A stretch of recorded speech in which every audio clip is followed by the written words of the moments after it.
Here's a topic from a recent episode of the Powercat Podcast. From El Camino Cat, moving over to football, I expect K-State's offense for next season to have a ton of flexibility. What do you expect to see most often? 2 tight ends, 2 running backs, or 3 wide receivers on the field? That's a great question. Who asked it? El Camino Cat. El Camino. Man, Yeah. God, I love your thoughts and questions.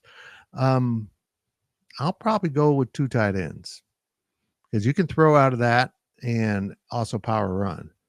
That'd be my choice for that reason. It's got a little more flexibility. It's kind of in the middle of those 2 formations.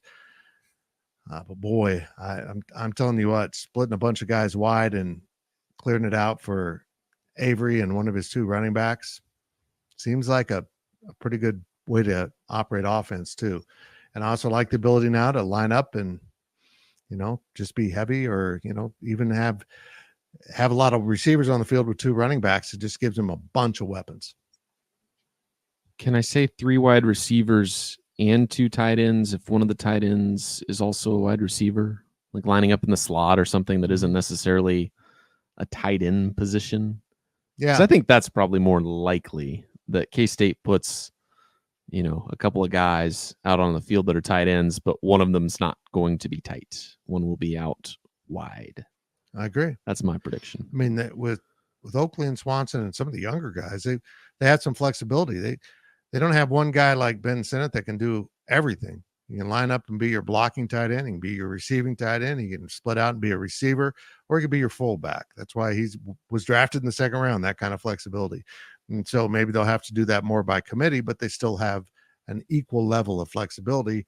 The problem is now, are you going to tip what you're doing by your personnel? And that is the advantage of having a Ben Sinnott who can do a little bit of all of it.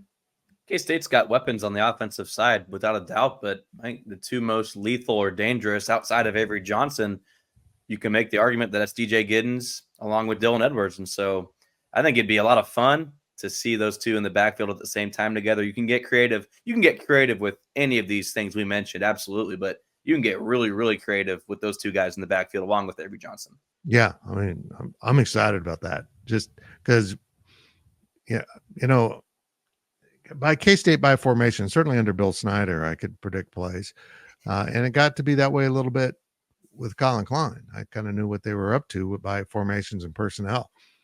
And I think this becomes much more unpredictable, which is a good thing.